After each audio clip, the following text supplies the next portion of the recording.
Welcome, ladies and gentlemen, to the greatest show on earth. I'm your host, Trevor Henson, and today we have one Scott Rosenburg.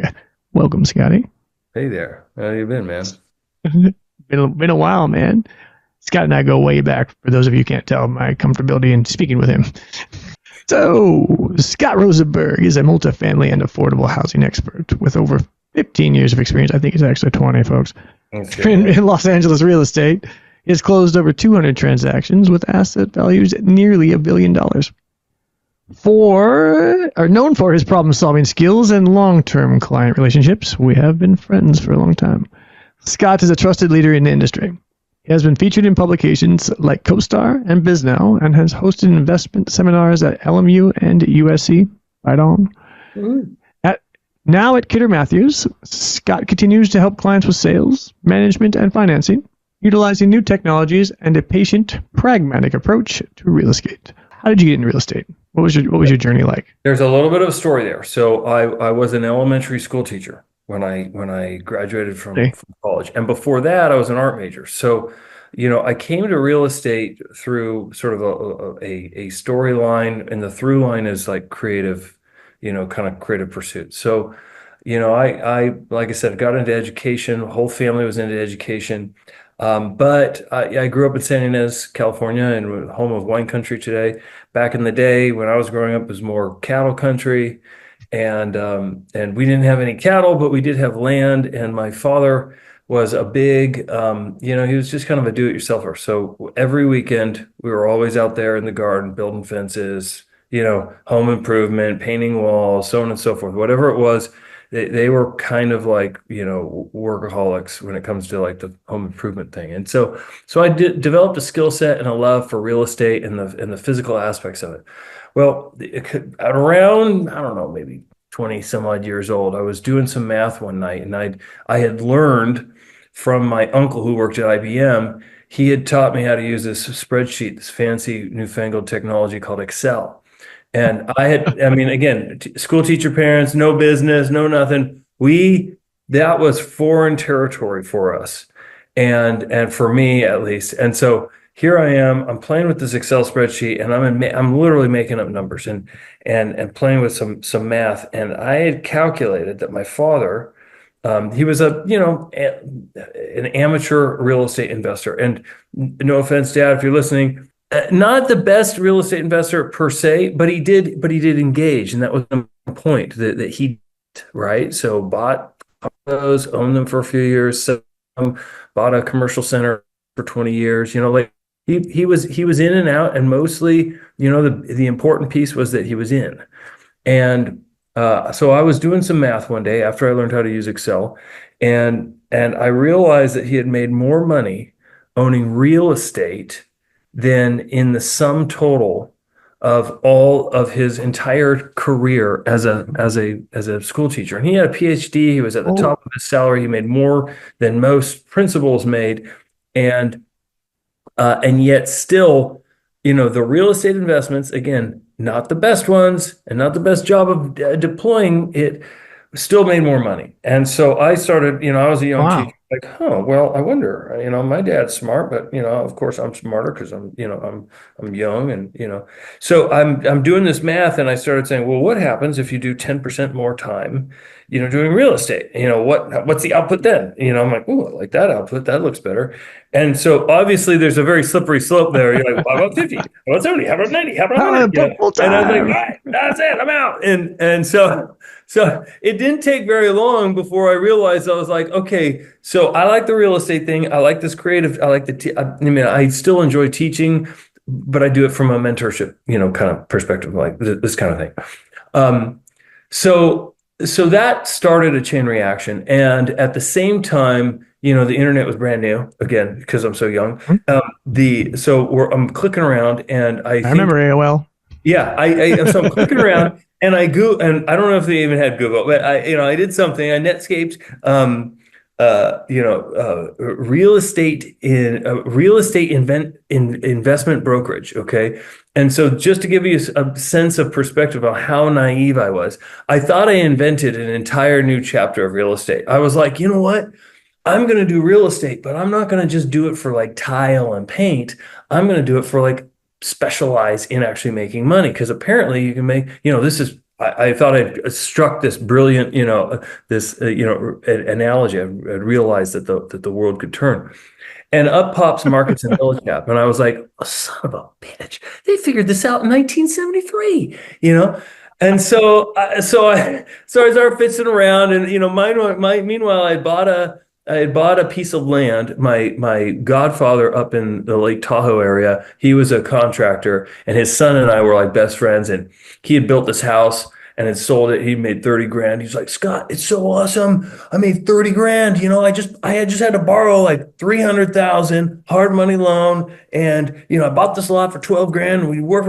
I made 30 grand. And at the time I was like, that's what I just did. I just worked 9 fucking months. Sorry about that. I just worked 9 months, to make 30 grand. That's amazing. And I said, Wow. let's do it. So, I take an equity line out on a house I had just purchased with my parents. And again, I'm fast forwarding a little bit. This is about 2 years now of processing time. Um, so I take an equity line out. By that time, land had gone from being $15,000, to buy a lot in Tahoe to like, 60, 70. By the time we actually closed on it, was like 80 grand. The market was shooting up like crazy. This is like 2003, four, five in this kind of territory. So The we go music up was still there. playing. Yeah, so I'm sorry, this is a long version, but I move up there from the San Ynez Valley to go make it happen, building a house up in Lake Tahoe. The only thing that got in the way of that very, sound, business plan, and our plan was let's build a bunch of these things, and then I had overheard somebody once talking about apartment buildings, about how the apartment makers make money and the income and whatnot, and I thought to myself, I was like, I got a good idea. Here's another brilliant Scott Rosenburg idea. So let's build a bunch of houses, make a pile of money, and then we'll take that money in Tahoe and we'll just go over the mountain through the woods, get down into Reno where the land is really cheap, and then we'll build some apartment buildings. And then again, because I know, I know how to do Excel. I'm like, look at this, we'll make money and we'll keep them. Instead of selling them, we'll keep them, and then we'll do that a little bit enough times, and then boom, we're done. And so he thought that was a good idea. He was a little skeptical that anyone would give us more money than just one house at a time. But I was like, no, don't worry, I'll figure this out. I know how to use Excel. Come on, let's go. And so I go up there, I move up there. We got the first I love property. this. The only problem with the strategy was that in the midst of deploying all this and transitioning out of teaching and taking the equity line on, I met this girl down in Hermosa Beach and during 4th of July 2003, and It was a good year. she kind of, yeah, she captivated my attention. She was exceptionally good looking. I kissed her on the first night and I was like, oh man, this is good, but this is bad because I'm moving to Tahoe and, I had a whole plan of being a ski bum and just, like ski bum / developer and, running that whole lifestyle for a couple of years. And frankly, it threw a giant, fast forward a little bit, threw a giant monkey wrench. It also coincided with the fact that the market was coming a little bit late stage. So it was like 2003, four. Obviously, nothing blows up until about 2008, seven. Things start to really fall apart. But in that time period, I went up there, started framing, then realized my whole head had kind of gotten wrapped around Los Angeles. I found myself back in Los Angeles. Signed up at Marcus and Millichap because guess what? I had Googled it. And then I asked a couple of real estate guys. They're like, yeah, if you're stupid and you want a job and you want to learn how to do it, then you don't have to be stupid at Marcus and Millichap.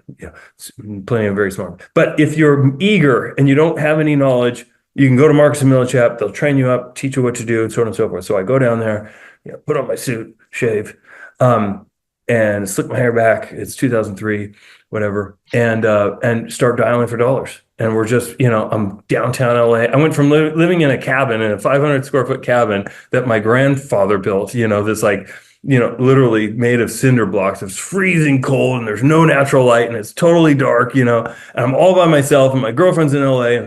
and then within literally like overnight, because one night I just wake up and I'm like, I'm selling part of my shares out of this house.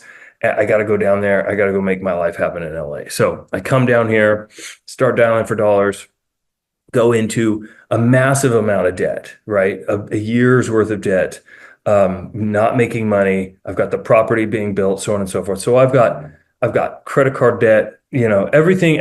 By the time I closed my first paycheck, I had $200,000 of basically between secure and unsecured debt. So I was way over my skis. Wow. And everything came together. Boy, when was that? About my birthday-ish, somewhere in spring of 2006. Yeah, spring of 2006. So this has all started 2003-ish, 2002. And then by July 4th. 2006, I think it is, yeah, that the house sells, you know, and I made a whopping like 50 grand on a million. I mean, the build costs were like when at the time we're like, we're going to build it for $100 square foot, and he was like, yeah, it's cool, don't worry. But then when I moved, he was like, "Oh, that's because I didn't count like my time." I was like, "Oh, well, that's not good math." So at any rate, so we didn't make as much, and so the build cost went way high, and the market began to tank, and everything was, kind of wiggly. But I sold that, and then I went non-contingent. I sold like 4 deals in like 3 months. And I went from being negative 200 to positive. I had, I'd paid off all my debt back and whatever, and I had like $200,000 in the bank, and I promptly spent it.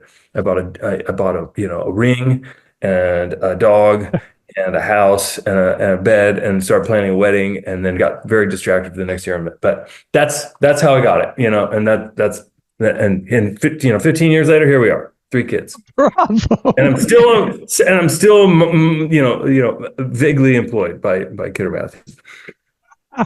There is. Fantastic story, Scott. Man, you should do some stand-up. I'm over here crying. Real I estate don't think you've ever stand-up. told me that story directly in the full breadth of the Right. It was an one adventure. diatribe like that. It was definitely an adventure. And, I will say quite seriously, though, that it was super transformational going from, a young man that I really didn't have any of that business acumen. And I was, very insecure. I was a school teacher and whatever, to having to really forge a conviction of will and a knowledge that, tomorrow is another day, the next call is another day, and you just have to keep pushing, and you have to have an awful lot of conviction of faith. Speaking of faith, and that's kind of an interesting conversation too, but you really just have to have like this belief that it's going to work out, and that you do have the the fortitude of that mindset that if I don't have something, I'm going to go figure it out, and I'm going to go learn it. And until I've plugged all those holes of knowledge and, sort of sense of place, I'm going to just keep working on all that stuff. And then, it all came together. Fantastic, Scott. I mean, that is a great interlude into like kind of like my first question here. Like, when you were making your phone calls, Marcus Build Job, and even up to this day, how do you build trust, or what's your approach, as to say, with building trust with your clients? How do you maintain those connections over 10, 15, 20 years of time? So, building trust on the phone is really quite a challenge. Also a challenge not to be dealing with a glare at 2:30 in the afternoon in this particular location. So, building trust on the phone is very hard, but I would say, one of the most typical kind of responses that I would say, if I'm having a relatively new conversation. Now, again, if I'm dealing with somebody who's sort of sophisticated, then I've got 15 years in the business, and by the way, after 15 years, I almost never have a cold call where it's like, I've never talked to you before, I have no idea who you are. Like that's not really a part of the lexicon. But if I am, getting into a relatively new conversation with somebody, and it's like cold call, acknowledging the sort of the status of where you are, Um, when you are especially if you're like getting started in the business, you are not an important human being to the other person on the other line.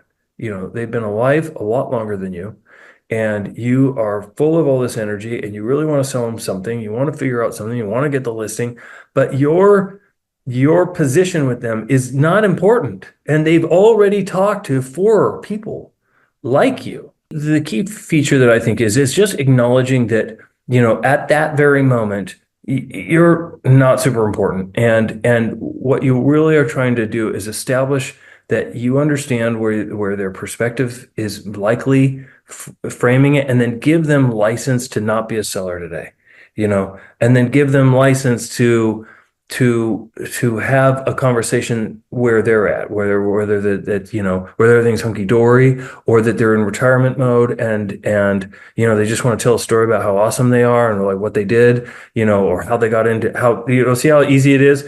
Tell me about your life. I'm like, oh, let me tell you. So that's it. Hey, I've never talked to you before, but tell me about your life. Tell me about what happened. How'd you get into this real estate? And you're like, oh my God, I can't. I got this great story about this girl. In the house I built. That's number one. Is let them do the talking. Just make sure you're asking them questions that they want to talk about. And so if it's their building, great. If it's the management, great. If it's how are they improving? What kind of improvements do they put into their units? Great. And by the way, all of that stuff, generally speaking, you're the one that's learning more than they are. And you got, the ego turning that around. I mean, everything I know, except for how to work an Excel spreadsheet, it comes from them, really. And that's where that's where the knowledge comes. And again, acknowledging that, like, hey, I really love learning about this. It's fascinating. And I would say, on that point, one of it's not a huge privilege in life to, call people during their dinner time, for a living, but it is a huge pleasure. And I consider it a huge gift to be able to engage with people who on the different levels all made good decisions because they have something, right? And they have something of value, and we're talking about it. And every single one of them, at some point along their lives, made more good decisions than bad ones. And that is very informative, and it's very powerful for a guy at least for a guy like me, who was, I don't know, a guy like me, lots of animals. That's inspiring. It's inspiring at least because you're talking to somebody who's done it, right? And yeah. And they all bring a sort of a different formula, and you can read like, oh wow, that formula is super, super, super successful, or that formula is perfect for this particular outcome. Whatever. Not I've made it. Not everyone wants or needs to be a billionaire or near to a billionaire, right? And so different strategies, different strokes, different folks. How does technology right now, like the current technology in the current market, play into your current approach with clients? Well, I certainly don't. Certainly, I'm not. The technology of window coverings doesn't seem to be working much at all. I when I started my brokerage in 2012, and I broke off from Remax, and I actually opened my own Remax, and that's when we were super close at that time. Right. That was an interesting time because we went from everyone having their centralized data and their email servers, and that was sort of heavy technology. And that was right at the beginning of this cloud computing. And again, it was like, I'm going to build this company, everything's going to be on the cloud, and we're going to use this database called Salesforce, and that was all. I mean, today it's just like, okay, that's not technology. But at the time, it was like, and we don't even need to use, we have our cell phones, we can use cell phones, all the time. And all of that was really, really brand new. So that's not really new technology or meaningful technology, but it was super exciting at that time. And I think you and I, we were even working on, trying to create these, designing software that could predict, valuations. Like, what's the best deal? What's the best deal to be? Like, can we write an algorithm within a submarket and figure out like how to like just pick out a best deal? But to answer your question today, I have built my business in the last few years actually in a technology a little bit as a technology void, which is to Really? say, well, so look, technology can do, you can use a lot of technology to try and prospect smarter, right? And try and scale smarter or whatnot. I have moved in sort of in the direction of moving into more complex transactions. And so the client interaction is bigger, has a bigger component, longer term transaction time and longer term client relationship is more complex. So I'm at this point, I am on many of the deals I work on. I also have a construction crew that I integrate into, or at least a set of vendors. So, whether I'm doing some management or cleanup or really getting into the weeds about how a joint venture is going to, kind of go together and what that partnership is going to look like, and where's the capital stack, and I'm really deeply embedded in a lot of that. So that's problem solving, and technology doesn't, when you're really just sort of looking at all the pieces and trying to piece it all together, that it puts me more in the focus of that role. So it's not a very technology. My business right now is not very technology heavy. I would say though that from a prospecting standpoint, if I'm going to give away something on this show, I have found that LinkedIn, despite some of the nonsense that you see there getting posted, I find that LinkedIn is a great tool for digging around and connecting with folks that are not just going to pick up their office phone when you got to find them.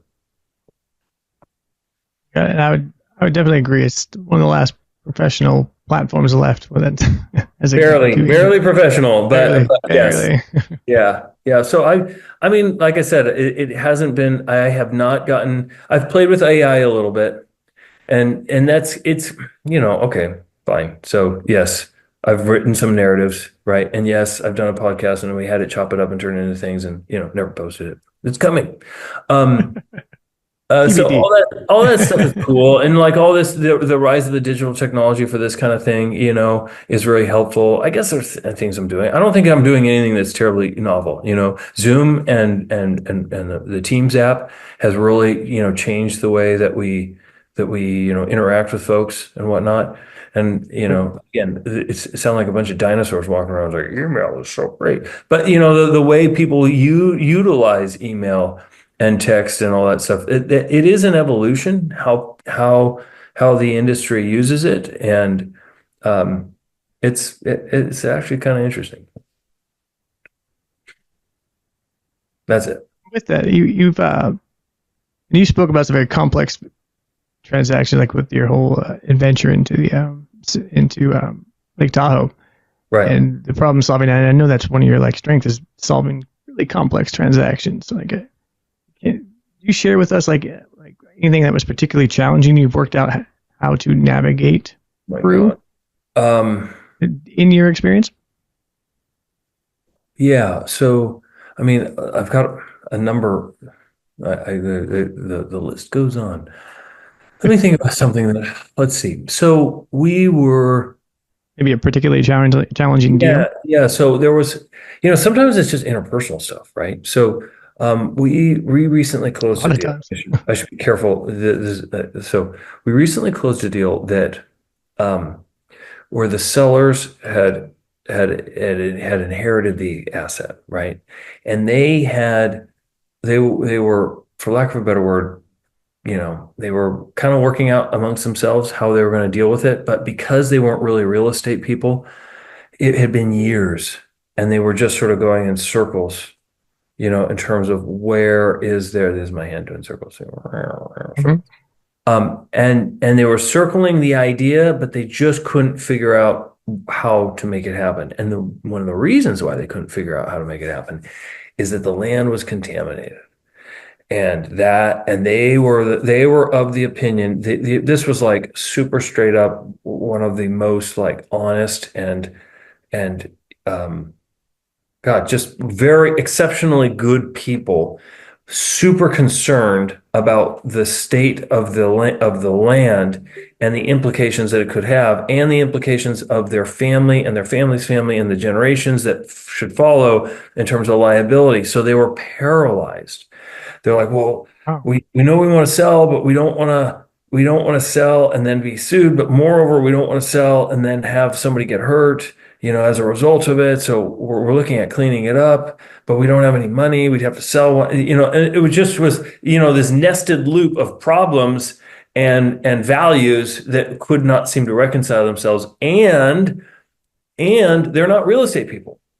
So like, figuring out how to actually transact and work with each other. We're not talking about, who's going to cut the turkey, right? It was this was like, we've never dealt with each other on like this kind of technical stuff. And so the interpersonal part of it was getting in and working with all the parties and playing that intermediary role so that everyone could kind of come to the table and solve the problems. But then the in addition to that, then we had to bring in a couple of different attorneys, and they had their own, and a bunch of different consultants that kind of came to the table. And ultimately they ended up working with their attorneys and whatnot. Gave some referrals, but the key was getting the attorneys to start speaking a common language and a common goal, and working with them to work on the language. And we ended up structuring something that was really quite unique at least from my brokerage perspective. We did we did a grant deed. We deed restricted the property essentially. So we put a deed restriction on the property that said that, hey, by the way, the person that's taking this property is cleaning it. And then we put a note on the property that would become due if they did not do the work. So it was, wow. the deal was loaded. So they had a period of time to start attending to the work, and then they had extensions on their loan, quote unquote loan. It was more of a punishment. Like, the purchase price was here. The cleanup cost was a sixth of the purchase price. We gave them a credit for that work that was going to be done, but then it was in the grant deed. There was a trust deed attached to the grant deed that not only were we giving notice to anyone in the event that they ever sold it that, hey, here's all these issues, but that this guy's on the hook to take care of it. And then that loan, the punishment loan, was extendable provided that they met certain, benchmarks in terms of Wow. approaching, right? So that Wow. took a little while to kind of like, Yeah.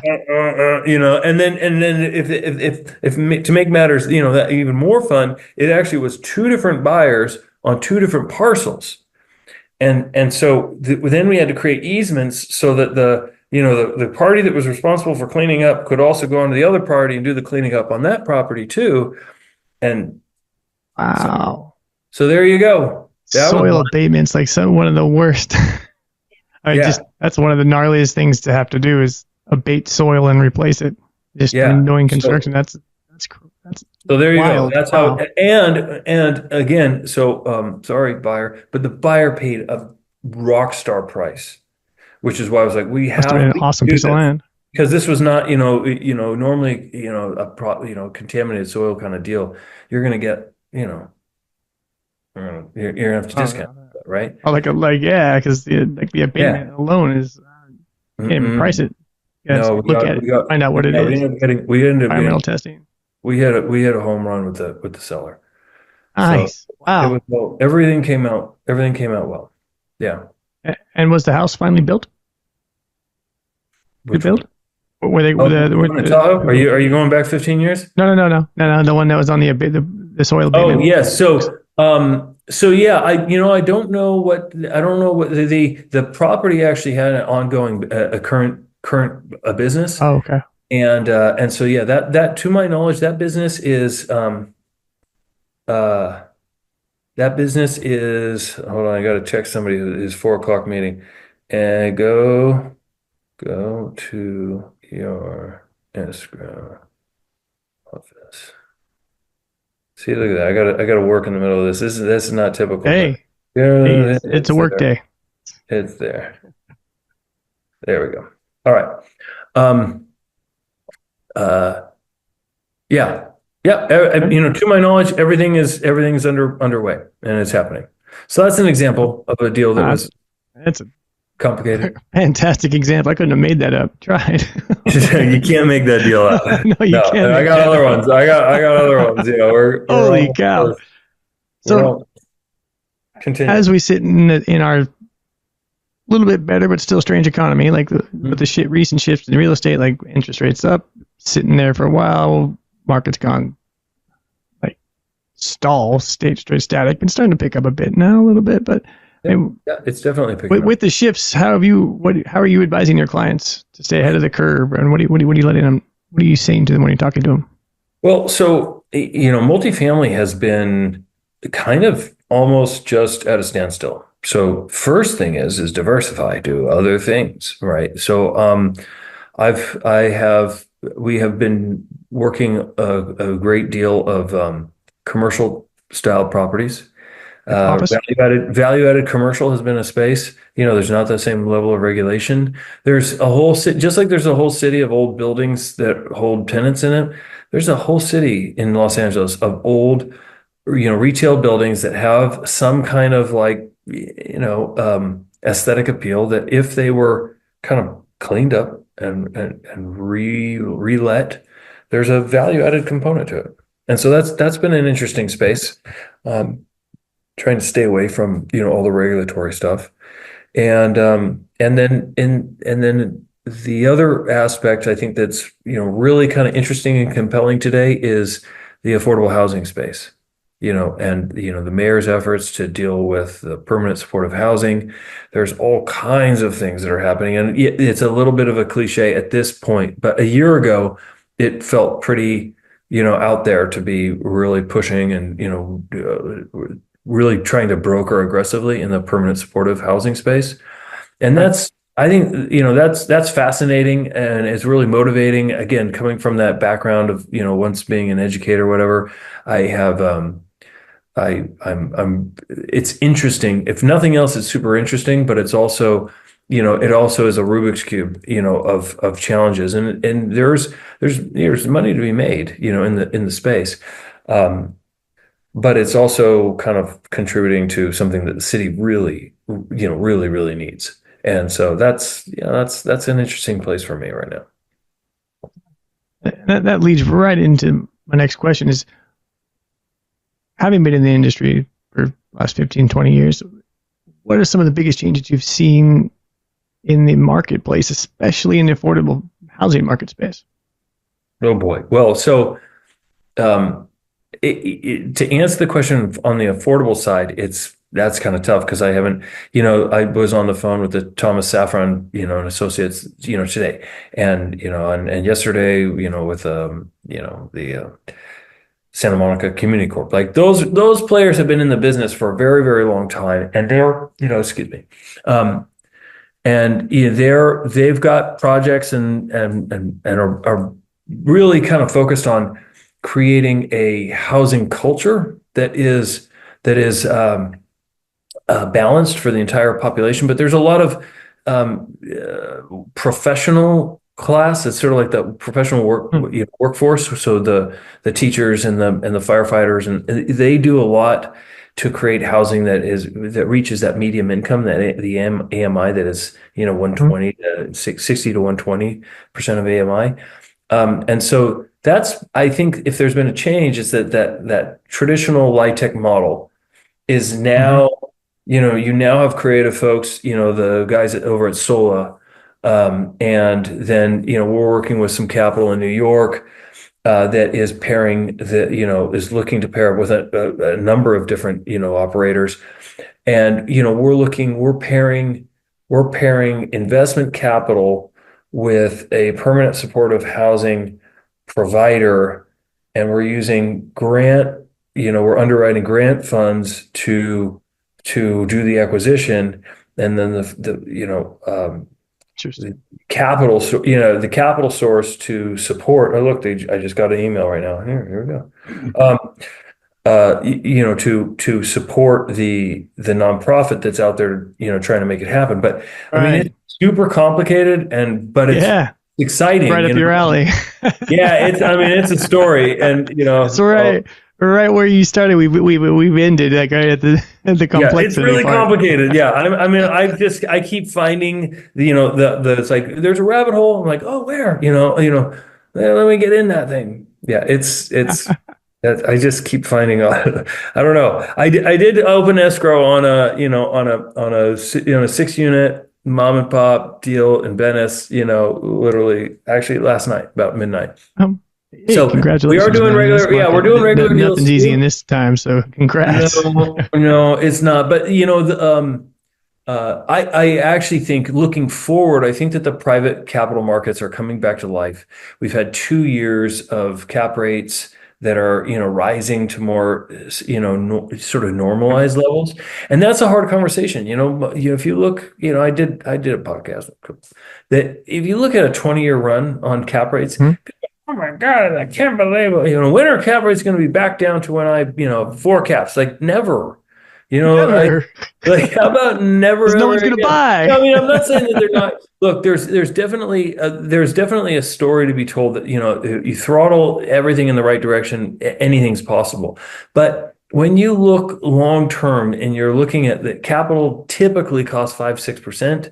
If you run that out over a 20-year average or 30-year average or Right. 40-year average, and the longer you go, the higher the average interest rate is. But looking at where the federal government is and how much debt we have, and it's hard to make a case that we'll have a super high interest rate. There's always going to be downward pressure on interest rates if the Fed can do that, because it's going to bankrupt the federal government if we don't. So I do think that's the long term. The long term play is to keep interest rates under control, and that will be beneficial to cap rates. But it's just not. It's not a horrible day to sell your building at a 5 cap if you're on the west side. Oh, And that means that you haven't made any money for the last 5 or 6 years except for your cash flow. But I think most sellers at this point are coming to that realization, and they've become more comfortable with it, and they are still, they're like, okay, but I'm still a seller because I'm still retiring. And whatever the motivation was 6 years ago, it hasn't gone away. And so I right. think that market's going to stabilize, and we're going to be back, doing more transactional volume, and that is evidenced in all the work that we're doing. All of a sudden, we're counter offers all day long. You know. Right. Like as of since last Tuesday. Yeah, and then Pretty before much, that, right? it was like, never mind counter offers. Like, where's the offer? Yeah. It just So silence. things are bad. And you pointed out something that I've always found very interesting with cap rates is cap rates are a function of the money lent, right? Like, so Right. if your buyer can only get a loan for 6%, you cannot have a 5 cap because that math doesn't work. Right. It's the mortgage interest rate is factored into the equation of what the cap rate is. It's a function of it, so it has to be higher than the percentage of the loan. Causation is not correlation, right? So it's correlated. The other thing that I would say that was, when you look in the rearview mirror and you look at like what happened in the last 15 years, what coming out of the Great Recession and looking at the capital, what happened? Well, if you run the delta between rent growth, and so you look at the same deal over the course of a couple of years. When we came out of that last recession, what we had was tremendous amount of rent growth. And Right. with that rent growth came an increase in the gross rent multiplier that people were selling deals at. And so you would say, oh, well, the cap rates were going down. Well, they were, but what was really happening was the expectation of income was going up. And so the willingness to pay for that stream of income, because that future income was projected as like, well, I need to I need to turn over some units, or looking downstream, they were looking at the deal. So that delta between where the upside and the current income was, that delta started to grow, and because interest rates were so low, people were willing to pay for that, because they're saying, look, I'm going to fix the income, I'm going to fix the interest rate now, and I'm going to ride this out, and I'm going to try and achieve that upside. But there was so much more upside from 2011, when we were underwriting, one bedroom apartments at 1350, to 2017, we were almost at, we were at 2000 a month or better. And Right. so that is and so if you looked at the delta between those two expectations, the mean, the, the in West LA, about 14 and a half times the gross rents.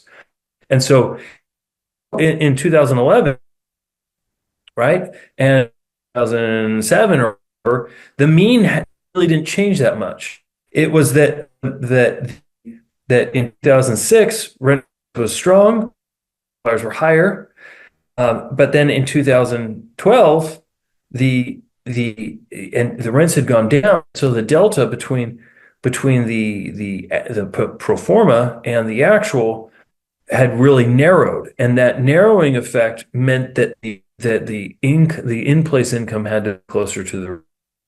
And so, but look at the long term.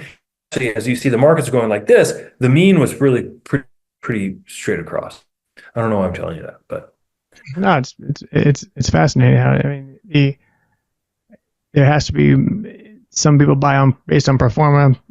You should buy on what's in place. Somewhere in the middle lays the truth, depending on what type of buyer you are, right? The reason why all that matters is I think we're back to in place income. Again, there's so much regulatory, hoopla now, and the tenant, the relationship between tenant and landlord has definitely evolved. We'll put it that way.